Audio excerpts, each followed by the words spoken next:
नमस्कार दोस्तों, टीसीपी ने स्टील+4 की कंस्ट्रक्शन को लेकर के एक क्लैरिटी दी है कि क्या, कैसे, कितना बनाया जा सकता है। इस प्रेस रिलीज को डिटेल में डिस्कस करेंगे। इनमें क्या क्या टर्म्स हैं जिससे कि आप अफेक्टेड हैं। आप भले ही लैंड ओन नहीं करते या बिल्डर फ्लोर वगैरह नहीं देख रहे थे, फिर भी आपको ये चीज़ कैसे इम्पैक्ट करती है, इसलिए इसको लास्ट तक देखें। पहले पॉलिसी क्या कहती है अब नई वाली, इसको मैं रीड आउट करूँगा। इसका इम्पैक्ट क्या क्या होगा हुडा के सेक्टर्स में, जो प्लॉट्स 9 मीटर पर हैं उन पर, और डीडीजेवाई पर इस पर बात करेंगे। जो बड़े प्लॉट साइजेस हैं 250 स्क्वायर मीटर से ज़्यादा, वर्ग मीटर से ज़्यादा, उन पर क्या इम्पैक्ट पड़ेगा, इस पर डिटेल में डिस्कशन करेंगे। तो जो पहली पॉलिसी कहती है कि अगर आपका प्लॉट 9 मीटर की रोड पर है तो स्टील+4 की कंस्ट्रक्शन अलाउड नहीं होगी। बहुत क्लियरली ये कंक्लूड किया जा सकता है। अगर आपका प्लॉट 10 मीटर वाइड रोड पर है तो पॉलिसी कहती है कि आपका जो साइड सेटबैक है वो 1.8 मीटर से अगर ज़्यादा है तो आपको जो 3 नेबर्स हैं उनसे एनओसी लेनी होगी कि उन्हें कोई ऑब्जेक्शन नहीं है अगर उनके बगल में कोई स्टील+4 कंस्ट्रक्शन बने तो। तीसरी पॉलिसी कहती है कि अगर आपका प्लॉट 12 मीटर वाइड रोड पर है तो स्टील+4 की जो कंस्ट्रक्शन है बिना किसी कंडीशन के अलाउड है, और जो भी आपका स्ट्रक्चर प्लान है वो टीसीपी रिव्यू करेगा, अप्रूव करेगा, तभी आप कंस्ट्रक्शन कर पाएंगे। अब पीडीसी का भी जो रेट है उन्होंने शेयर किया है, जो डेवलपमेंट चार्जेस हैं जो टीसीपी इम्पोज करती है जितना आप कंस्ट्रक्शन करना चाहते हैं उसके हिसाब से, तो वो एनेक्चर मैं अपेंड कर दूंगा। आप उसे एक बार पढ़ सकते हैं। Depending on your land parcel size आपको कितना पे करना होगा। अब स्टील+4 को लेकर के जो ओल्ड हुडा सेक्टर की जो सड़कें हैं, जो इंटरनल रोड हैं, वो मैक्सिमम 9 मीटर्स की हैं, तो वहाँ के लिए मैं राहत की तरह इसको देखता हूँ। और जो सिर्फ 1 मीटर वाइड ज़्यादा रोड हैं वहाँ पर लोगों को आज भी हर्डल फेस होगी कि वो स्टील+4 बनाएं, कैसे बनाएं, और 2-4 चक्कर और लगाने होंगे। और इसमें फिर आरडब्ल्यूए का भी एक एडिशनल स्टेप ईजिली इंजेक्ट किया जा सकता है, राइट। तो जो 10 मीटर वाइड रोड पर हैं उनके लिए ये काफ़ी बैलेंस्ड, मतलब हर्डल के साथ कंस्ट्रक्शन करने की अनुमति है। यस, 12 मीटर वाइड वाले लोगों के लिए क्लियर कट डिसीजन, जो कि मुझे ठीक भी लगता है, अगर चौड़ी रोड है तो कंस्ट्रक्शन अलाउ करनी चाहिए, क्योंकि 12 मीटर वाली वाइड रोड पर अगर दोनों ही साइड स्टील+4 की कंस्ट्रक्शन बन भी जाती है तो एटलीस्ट जो सेकंड फ्लोर है वहाँ पर आपको लाइट और एयर का इशू नहीं आएगा। स्टिल फर्स्ट फ्लोर पर जरूर रहता है, राइट। अब गवर्नमेंट ने ये एक्नॉलेज किया है कि जो ओल्ड हुडा सेक्टर्स हैं वो स्टील+4 की कंस्ट्रक्शन के लिए सूटेबल नहीं है, तो जो भी इंफ्रा रिलेटेड काम है उसके लिए एडिशनल फंड्स एलोकेट किए हैं कि जो वाटर लाइन की सप्लाई है, इलेक्ट्रिसिटी की सप्लाई है, सीपेजेस वगैरह के इश्यूज हैं उसको अपग्रेड किया जा सके, जिससे कि जो भी रेजिडेंट्स हैं उन्हें दिन दिन पर ऐसी दिक्कतें ना आए। जहां पर क्योंकि 100 फैमिलीज रह रही थी, अब वहां पर 400 फैमिलीज रहेंगी, और जो ओल्ड हुडा के सेक्टर्स हैं ये इतनी फैमिलीज एकोमोडेट करने के लिए कैपेबल नहीं है। जितना फंड इन्होंने एलोकेट किया है वो इनफ है या नहीं, ये आगे आने वाला टाइम बताएगा कि किस तरीके से इस पर काम किया जाता है, इन फंड्स का एलोकेशन किस तरीके से किया जाता है। और जब ये काम होकर के आती हैं तो उसके बाद स्टील+4 की कंस्ट्रक्शन में रहने वाले लोगों को रोज़मर्रा की दिक्कतें कितनी हो रही हैं, क्योंकि फंड्स वैसे तो इनफ लगते हैं बट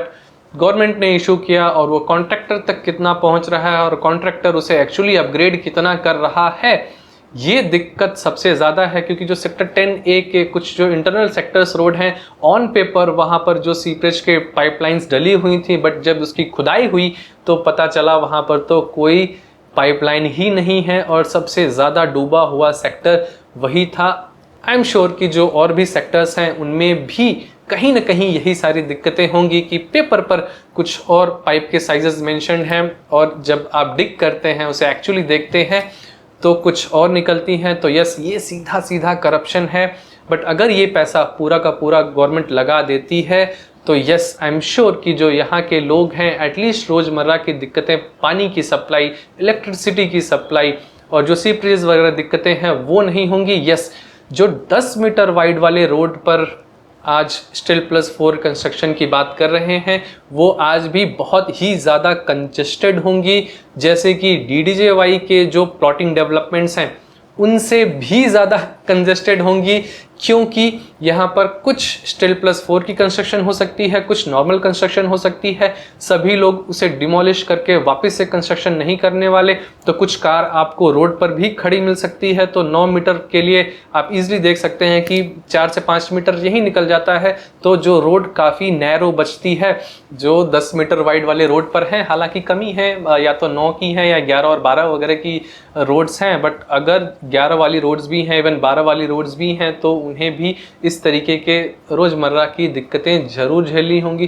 तभी ये जो RWAs हैं उन्होंने ही रिकमेंड किया था कि स्टील प्लस 4 की जो कंस्ट्रक्शन है उसे ओल्ड हुडा सेक्टर्स में बैन किया जाए। बट फिर से ये जो डिसीजन था वो गवर्नमेंट पर बैकफायर कर गया और इलेक्शंस को देखते हुए गवर्नमेंट ने कोशिश की है एक बैलेंस्ड पॉलिसी बनाने की, और ये बैलेंस्ड लगती भी है। अगर आपकी रोड, आपकी जो लैंड पार्सल है, अगर वो 10 मीटर पर है तो यस, आपको दिक्कतें झेलनी पड़ेंगी। अब अगर आपका प्लॉट 9 मीटर वाइड रोड पर था और आपने PDR चार्जेस ऑलरेडी सबमिट कर दिए थे, या इवन 10 मीटर के रोड पर है और आप ऑप्ट कर रहे हैं कि आप इस पर स्टील प्लस 4 कंस्ट्रक्शन नहीं बनाना चाहते या नहीं बना पाएंगे, तो उस केस में जो भी आपके PDR चार्जेस हैं उसे आप रिफंड ले सकते हैं with 8% of interest from the authority. और इसके लिए, इन सारी समस्याओं को डील करने के लिए एक स्टील प्लस 4 पोर्टल भी गवर्नमेंट बना रही है, जो कि बहुत ही अच्छी मूव है। आई शुड से कि जो भी रोज़मर्रा की दिक्कतें हैं, कोई काम नहीं हो रहा, तो आप वहाँ पर जा कर के रिक्वेस्ट रेज कर सकते हैं, जिससे कि फास्ट ट्रैक बेसिस पर आपका काम हो सके। तो यस, ये सभी लोगों को खुश करने वाला पॉलिसी ही है और इसकी ज़रूरत थी बहुत दिनों से। 1.5 साल का जो लंबा टाइम लगा, इतना छोटा सा काम करने के लिए इतना लंबा टाइम नहीं लगना चाहिए था। मैं जो क्लियर कट एक्सपेक्ट कर रहा था 10 मीटर वाइड रोड के लिए, specially even 12 metre wide road के लिए, कि ओल्ड हुडा सेक्टर्स में यहाँ पर बैन ही कर दी जाएं ऐसे सेक्टर्स। मैं ऐसी सोच क्यों रखता हूँ, क्योंकि जो हुडा सेक्टर्स हैं वहाँ पर स्टील प्लस 4 बनाने के बाद लाइट एंड एयर के इश्यूज, इंफ्रा अब कह रहे हैं कि यस वो अपग्रेड कर देंगे, बट उसके बाद ये जो पूरे सेक्टर्स हैं वो अपना चार्म खो जाएंगे। यहाँ पर जो खुला खुला सा लगता था, ग्रीन एरिया लगता था, अब वो कंक्रीट व्यू में चेंज हो जाएगा। और जो रिच लोग हैं, जो फिनेंशियली अच्छा कर रहे हैं और ऑलरेडी वहाँ पर एक अच्छा सा घर बना करके, मे बी ग्राउंड प्लस 1 या 2 बना करके रह रहे हैं, अब उन्हें वहाँ पर रहना अच्छा नहीं लगेगा, क्योंकि ऑब्वियसली लाइट एंड एयर और जो ओपननेस के लिए उन्होंने 2000s में वो चीज़ें अपने लिए खरीदी थी, अब वो चीज़ एप्लीकेबल नहीं होंगी, भीड़ ज़्यादा बढ़ेगी, इंफ्रा पर लोड भी बहुत बढ़ेगा। और इस केस में RWA और जो नेवर्स को राइट्स दिए हैं इन्होंने, ये बहुत अच्छी चीज़ की है और भी ज़्यादा बैलेंस्ड बनाती है इस पूरी पॉलिसी को। अगर आप 10 मीटर वाइड रोड पर स्टील प्लस 4 बनाना चाहते हैं तो आपको अपने नेवर से अप्रूवल लेना होगा, NOC लेनी होगी, और यहाँ पर RWA भी लीगली पिक्चर में आ जाता है, क्योंकि अब RWA भी रेगुलेट कर सकता है कि यहाँ पर स्टील प्लस 4 की कंस्ट्रक्शन बननी चाहिए या नहीं बननी चाहिए। ये लीगली लाइबल भी है, और आई एम श्योर कि जो RWAs हैं और जो ये चाहती हैं कि यहाँ पर स्टील प्लस 4 कंस्ट्रक्शंस ना हो, तो वो ईजिली इसको इम्पोज कर सकती हैं, कुछ अप्रूव भी कर सकती हैं, और चाहे तो कुछ मिक्स भी रख सकती हैं। मिक्स वाला सिनेरियो मुझे कम लगता है, बट यस, एक साइड देखेंगे हम जहां पर अलाउड है और दूसरी साइड हम देखेंगे जहां पर अलाउड नहीं है। अगर आप इन जगहों, दोनों जगहों के रेजिडेंट हैं, तो आपको क्या करना चाहिए? अगर आपकी RWA ऑप्ट करती है या किसी भी तरीके से आप इस स्टील प्लस 4 वाली कंस्ट्रक्शन आपके सेक्टर्स नहीं देखते हैं या आपका नेबरहुड नहीं देखता, तो आज भी वहाँ पर रहा जा सकता है। रिच लोग रहना प्रेफर करेंगे, बट अगर वहाँ पर भीड़ ज़्यादा बढ़ रही है तो आपको कॉन्डोज में शिफ्ट हो जाना चाहिए, क्योंकि वहाँ पर जो आपको सोसाइटी लिविंग मिलेगी आपके तरीके के लोग, क्योंकि अगर लेट से 200 स्क्वायर मीटर का प्लॉट है, वहाँ पर आपने उस टाइम पर ख़रीदा था, पूरा प्लॉट आप ओन करते थे, अगर उसकी वैल्यू 2 करोड़ मान लें एग्जाम्पल के तौर पर, अब उसी जगह पर 4 और टावर्स बन जाएंगे, 4 और यूनिट्स बन जाएंगी जो कि 50-50 लाख की होंगी, तो ऑब्वियसली जेंट्री डाउन हुई है और आप बगल में 2 करोड़ वाले लोग हैं, तो ये जेंट्री मिसमैच नहीं हो सकता, आपको वहाँ पर रहना उतना अच्छा नहीं लगेगा। तो द फर्स्ट थिंग इज़, जो कि मैं जितने भी अपने हुडा सेक्टर निवासियों को जानता हूँ, उन्होंने ऑलरेडी कॉन्डोज में इन्वेस्ट करना शुरू कर दिया था। जब से ये क्लैरिटी नहीं थी तब से ही इन्वेस्ट करना शुरू कर दिया था, और आज तो क्लियर हो गया है कि अगर आपकी आरडब्ल्यू इस तरीके के डायरेक्शन में जा रही है, अगर आरडब्ल्यू में इस तरीके के लोग, आपके सेक्टर्स में इस तरीके के लोग ज़्यादा रहते हैं,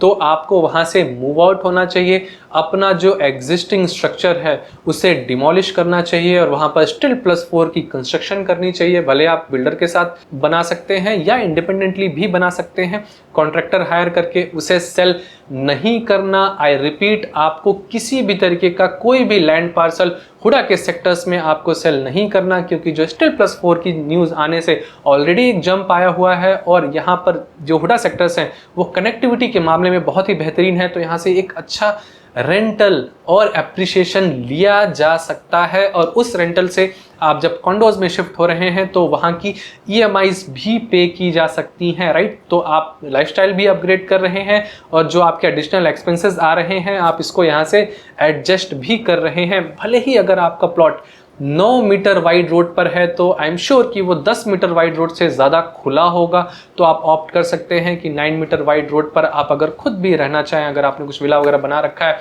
तो आप खुद भी रह सकते हैं, उसे छोड़ने की ज़रूरत नहीं है। बट यस, अगर आप अपग्रेड करना चाहते हैं कॉन्डोज में तो आप अपग्रेड कर सकते हैं। गवर्नमेंट भी आई थिंक यही चाहती है कि जो रिच लोग हैं, इस तरीके की सारी चीज़ें जो बनाई जा रही हैं, बिल्डर्स वगैरह को यस फ़ायदा मिलता है, ज़रूर मिलता है इससे। जब हुडा सेक्टर्स ही लिवेबल नहीं रहेंगे रिच के लिए तो वो कॉन्डोज़ में ही शिफ्ट होंगे। अब कल को कॉन्डोज़ की भी अगर कुछ ऐसी ही स्थिति हो जाती है, अगर FAR वगैरह इंक्रीज़ हो जाता है आफ्टर रीडेवलपमेंट, फिर आपको वहाँ से कहीं और देखना पड़ सकता है। तो this is life and this is a life cycle जो कि आपको फॉलो करना है if you are living in Haryana और anywhere else in India, right. तो इसका इम्पैक्ट हम ऑलरेडी डिस्कस करना शुरू कर चुके हैं। इम्पैक्ट यही है कि जो रेट्स हैं ऑलरेडी बढ़ने लगेंगे, और जो स्टिल +4 कंस्ट्रक्शन के जो आप इंडिपेंडेंट फ्लोज देख रहे थे और काफ़ी दिनों से कुछ नहीं हो रहा था, 1.5 साल से बिल्डर्स कुछ भी काम नहीं कर पा रहे थे, अब वो एक्शन में आएंगे।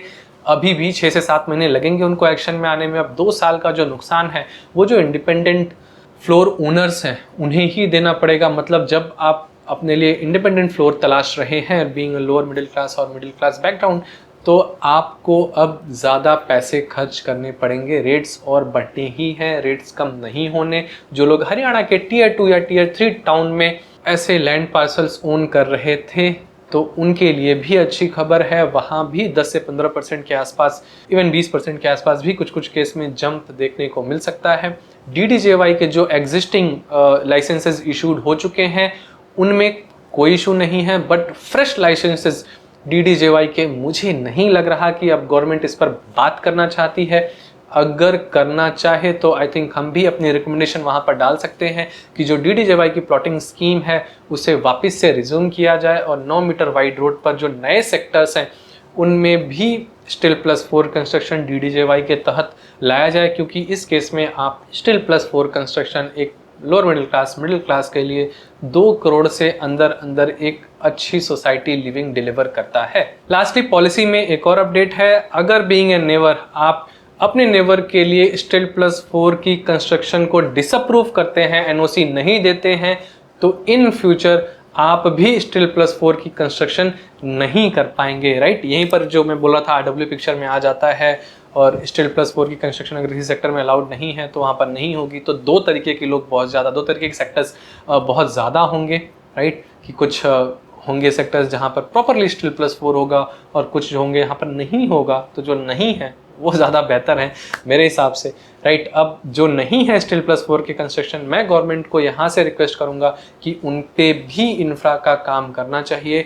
वहाँ पर भी पानी लगता है, इलेक्ट्रिसिटी के इश्यूज़ आते हैं, सीवरेजेस के चैलेंजेस हैं जो कि एड्रेस होने चाहिए, ना कि सिर्फ स्टिल 4 पे, राइट। तो आशा करता हूं कि इस एनालिसिस वीडियो के माध्यम से मैंने आप तक STIL+4 को लेकर के जो भी क्लैरिटी हो डिलीवर की हो। अगर आपकी फिर भी कोई क्वेरी है तो feel free to write down it into the comment box below. मैं कोशिश करूंगा कि आपके क्वेश्चन का आंसर करूं। मैं ये सारी न्यूज़ और एनालिसिस अपना आउटलुक ट्विटर पोस्ट के माध्यम से, यूट्यूब पोस्ट के माध्यम से, व्हाट्सएप चैनल के माध्यम से पहुंचाता रहता हूं। अगर आपने अभी तक मेरा यूट्यूब चैनल सब्सक्राइब नहीं किया है तो उसे सब्सक्राइब कीजिए। अगर आप ट्विटर यूज़ करते हैं तो मुझे ट्विटर पर फॉलो जरूर कीजिए। I really need to increase my subscribers on Twitter, I mean the followers on Twitter and subscribers on YouTube. और आप व्हाट्सएप चैनल भी फॉलो कर सकते हैं, मैं नीचे इन तीनों का लिंक दे दूंगा। मैंने अपने यूट्यूब चैनल पर एलीट मेंबरशिप ऑफर की है, जहां हम मंथली मीटअप्स रखते हैं। प्री रिकॉर्डेड वीडियो के माध्यम से आपको रियल एस्टेट इन्वेस्टमेंट से रिलेटेड स्ट्रेटजीज बताते हैं। कुछ रियल एस्टेट के प्रोजेक्ट्स हैं उनका रिव्यू भी करते हैं, एक्सक्लूसिव फॉर मेंबर ओनली। तो अगर आप एलीट मेंबरशिप ज्वाइन करना चाहते हैं तो please explore the join option. मैं इसी महीने से इसकी मेंबरशिप फीस बढ़ाने वाला हूं, अभी बहुत नॉमिनल है। तो before the price hike please join the elite membership. तो आशा करता हूं कि इस वीडियो के माध्यम से मैंने आपको क्लैरिटी डिलीवर की हो। फिर भी अगेन एज आई सेड, अगर आपकी क्वेरीज हैं तो right down it in the comment box below. See you in another video. Bye bye.